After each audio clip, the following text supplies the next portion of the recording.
Hello friends, मेरा नाम अजय सिसोदिया है और आप देख रहे हैं एक माई स्क्रिप्ट। तो यहाँ देखने वाले हैं हम क्लास के बारे में। तो दोस्तों, क्लास कैसे क्रिएट करते हैं, क्लास कैसे बनाएंगे, वो हम इसमें देखने वाले हैं।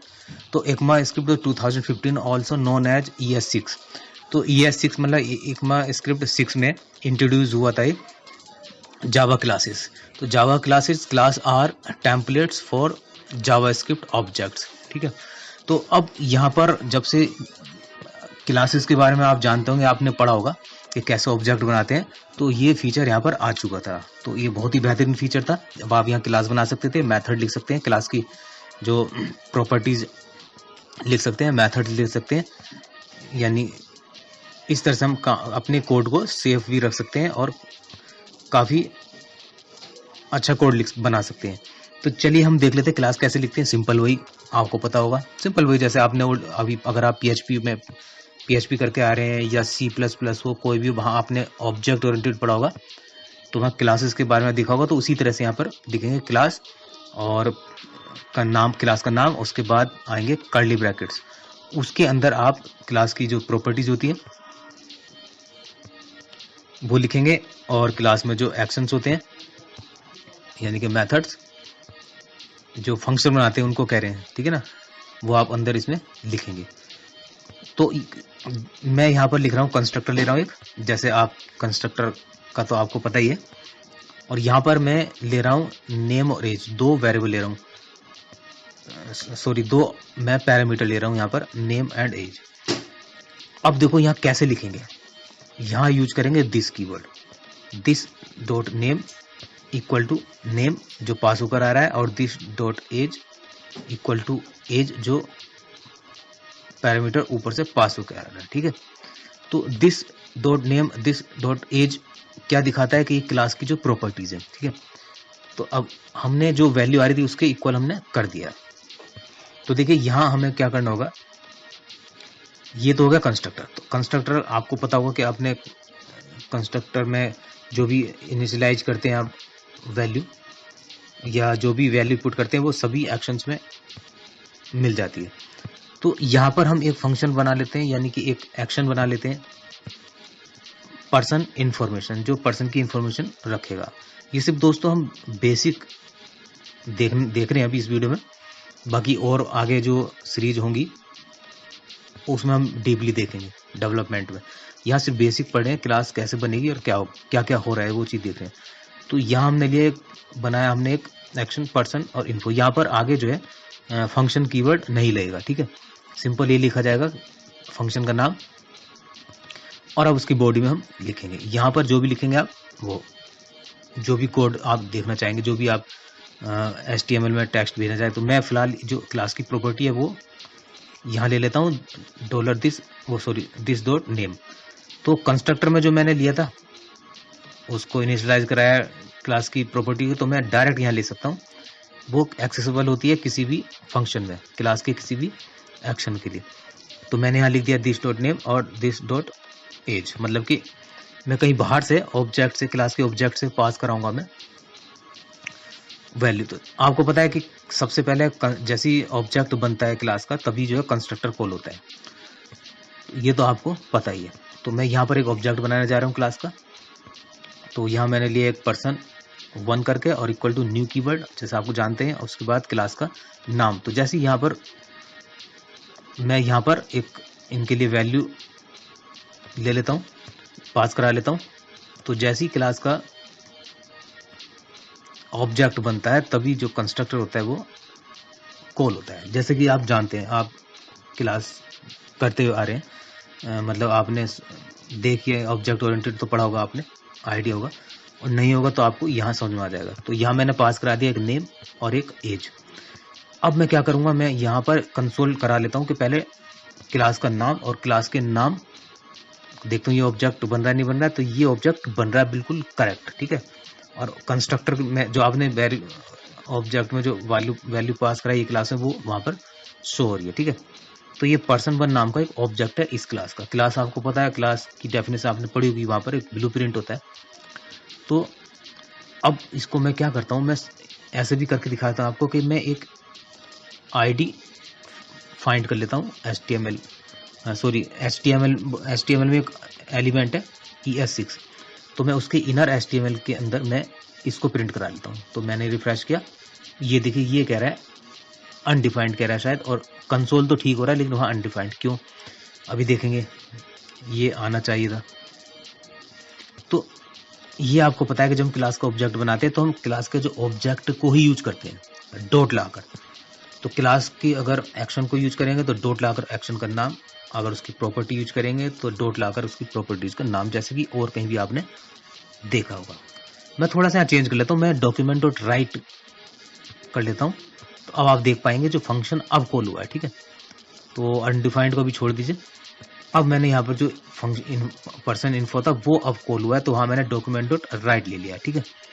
तो यहाँ पर जो फंक्शन कॉल किया उस फंक्शन में क्या लिखा था, नेम और एज, तो वो प्रिंट उसने कर दिया। ओके, तो देखिए ये तो दोस्तों ये था क्लास, और क्लास का हमने बनाया ऑब्जेक्ट, और ऑब्जेक्ट से ही हम जो क्लास की प्रॉपर्टी जो एक्शंस है वो उनको यहाँ से एक्सेस करेंगे।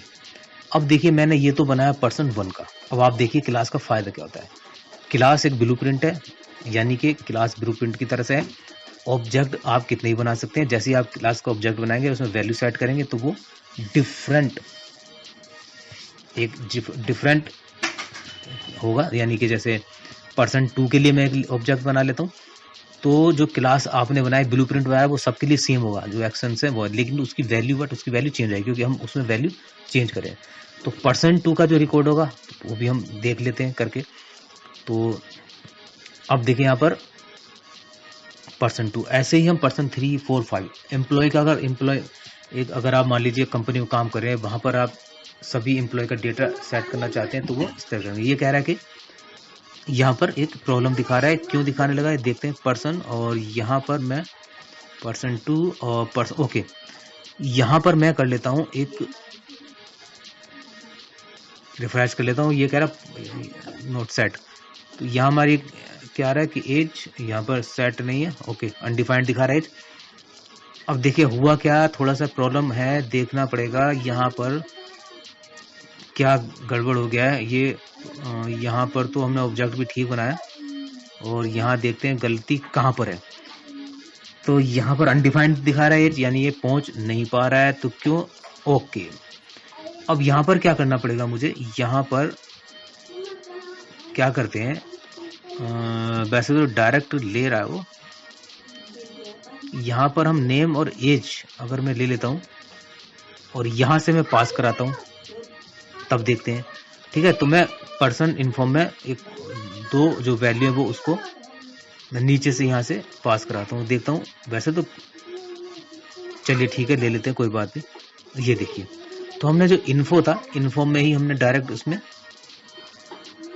वैल्यू पास कराई, तो वहां पर उसने हमारा सही चल गया, ठीक है।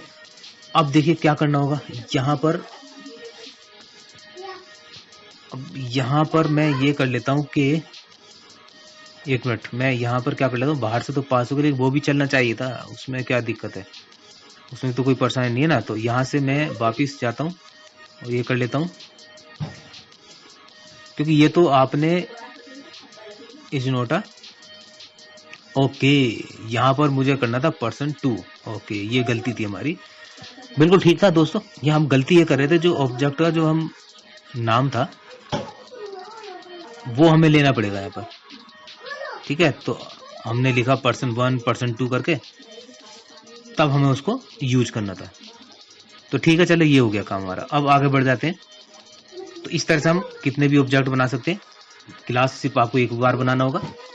अब हम यहाँ देख लेते हैं, क्लास में एक आता है इनहेरिटेंस, मतलब हम ये चाहते हैं जैसे पेरेंट्स होते हैं और चाइल्ड होते हैं, पेरेंट्स की कुछ प्रॉपर्टीज होती हैं, जो गुण होते हैं जो बच्चे में होती है, चाइल्ड में, और चाइल्ड के खुद के अपने होते हैं। तो बिल्कुल वही प्रोसेस का ध्यान रखना उसी तरह का। तो जैसे एक मिनट, मैं थोड़ा सा यहाँ पर क्या कर लेता हूँ, थोड़ा चेंज कर लेता हूँ। मैं ऐसा करता हूँ कि जो document dot element by ID में यहाँ पर डाल देता हूँ पर्सन इन्फो में, ठीक है, बाहर से ना कराकर उसी में डाल देता हूँ। तो देखिए document dot gate element by ID और ES6 और इनर HTML में लिख देता हूँ। देखिए अब वहां पर जो है अनडिफाइंड वाली प्रॉब्लम नहीं आएगी। तो मैं यहाँ लिख देता हूँ बाहर ना लिखकर, तो यहाँ से अब मैं फिर चलता हूँ और यहाँ में सिर्फ अब मुझे कॉल कराना पड़ेगा फंक्शन। तो फंक्शन कैसे कॉल कराएंगे देख लीजिए। अब मैं कॉल कराया, वैल्यू आ गई, ठीक है।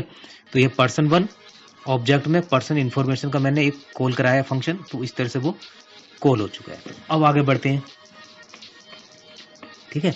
अभी बाहर क्या हो रहा था कि डॉक्यूमेंट डॉट एलिमेंट ID आपने लिया हुआ था और अब देखिए वहां पर एक एक, अब आप दोनों को आपको कॉन्कैटिनेट कराना पड़ता, कॉन्कैटिनेट है। अब यहाँ पर देखिए मैं थोड़ा सा इसको सजा लेता हूँ, स्ट्रॉन्ग करा दिया मैंने, स्ट्रॉन्ग लिख दिया जिससे थोड़ा अच्छा लगे लिखने में। तो अब ये जो पर्सन इन्फॉर्मेशन है इसमें मैंने यहाँ पर ID फाइंड कर लिया ES6 की, और यहाँ पर मैं कराऊंगा इसमें वैल्यू सेट। तो BR ले लेता हूँ और BR के बाद ये हो जाएगा, ठीक है। इस तरह मैं सजा लेता हूँ थोड़ा, मतलब इस तरह थोड़ा अच्छा लगेगा देखने में। चलिए ये तो यहाँ पर हो गया, ठीक है, ये काम तो हमारा खत्म हो गया। अब आगे क्या करना है मुझे, मान लीजिए मुझे यहाँ पर, चलिए अब मैं यहाँ, आप कितनी भी ऑब्जेक्ट बना लीजिए आप वहां पर कर सकते हैं, ठीक है, वैल्यू चेंज हो जाएगी। तो अब मैं इनहेरिटेंस की बात कर रहा था, तो देखिए यहाँ पर अब हमने एक्सटेंड्स कीवर्ड का यूज होगा। तो अब हम करने के चाह रहे हैं, एक क्लास चाइल्ड क्लास बना रहे हैं। तो चाइल्ड क्या कर रहा है, जो पेरेंट है पेरेंट को एक्सटेंड्स कर रहा है, यानी कि पेरेंट जो है उसको इनहेरिट करेगा, उसकी प्रॉपर्टी को, उसके फंक्शन को। अब देखिए मैंने चाइल्ड को खाली रखा है, मैंने कुछ नहीं बनाया, मैंने एक ऑब्जेक्ट बना लिया चाइल्ड का, चाइल्ड 01 और चाइल्ड का ऑब्जेक्ट बनाऊं। तो मैं चाइल्ड से, चाइल्ड क्लास से मैं क्या निकालूंगा, जो पेरेंट का जो एक्शन है पर्सनल इन्फॉर्मेशन में यहाँ से निकालूंगा, डॉट पेरेंट इन्फॉर्मेशन। तो अब देखिए बिल्कुल काम अभी अनडिफाइंड दिखा रहा है, क्यों दिखा रहा है, तो अभी एक दिक्कत है यहाँ पर, मैंने यहाँ पर अभी वैल्यू नहीं सेंड किया, तो मैं यहाँ पर फिट कर लेता हूँ, ठीक है ना। ये किया मैंने, अब ये देखिए, तो ये होगा इनहेरिटेंस। तो इनहेरिटेंस मैंने आपको बता दिया, एक्सटेंड कीवर्ड का यूज होगा। इससे क्या होगा, जो बेस क्लास होगी, जो पेरेंट क्लास है बेस, उसकी सारी प्रॉपर्टी और मेथड आपको, मेथड जो है क्लास की प्रॉपर्टी से आप एक्सेस कर सकते हैं। और क्लास में आप कितना भी बना सकते हैं, क्लास का खुद के भी एक्शन प्रॉपर्टीज होंगे और वो पेरेंट के भी प्रॉपर्टीज और एक्शन को यहाँ से आप यूज कर सकते हैं, मतलब कि दिखा सकते हैं। तो आप देख सकते हैं यहाँ पर ये इन्फॉर्मेशन हो गई, मैंने कंसोल भी करा दिया।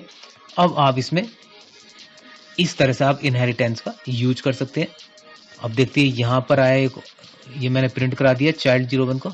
अब देखिए उसने उसका ऑब्जेक्ट शो कर दिया है।